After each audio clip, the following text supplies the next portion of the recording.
You are listening to Viewpoints from PlaceCloud. Cultural researchers tell stories of places from around the world. For the full multimedia experience and to support the creators you enjoy, visit placecloud.io. And now we're standing on Old Compton Street, near the site of one of the most exciting dinner parties of the 1890s.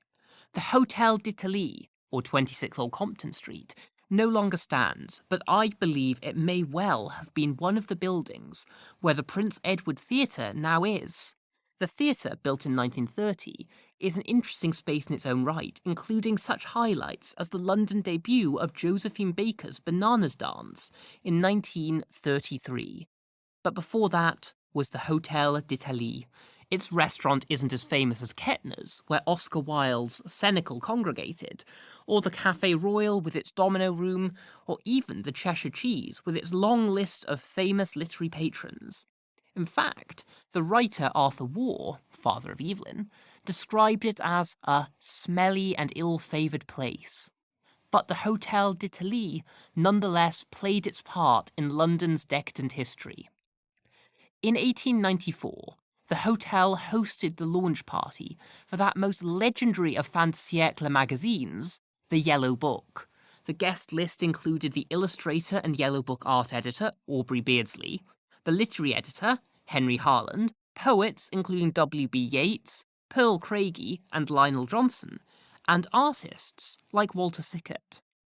The meal was also where Yeats first met his friend and lover Olivia Shakespeare, writer and patron of the arts.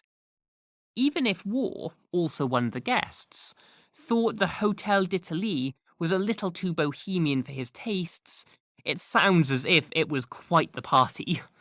Though it seems that the main attraction was the company rather than the food, as Waugh wrote, "The dinner qua meal was bad, bad, bad, but everyone talked to his heart's content."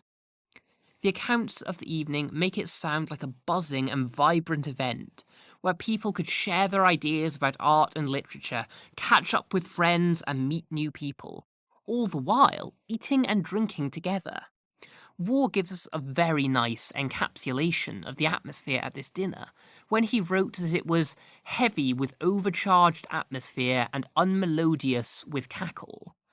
So on the one hand, you had Walter Sickert giving a speech about how illustration didn't need to have anything to do with the book it was decorating, which was, by the way, a major part of Beardsley's editorial approach to the Yellow Book. And on the other, you had Lionel Johnson getting obnoxiously drunk and heckling with, "I abominate Beardsley." Now, he didn't make it clear what exactly it was that he abominated, but perhaps it didn't really matter.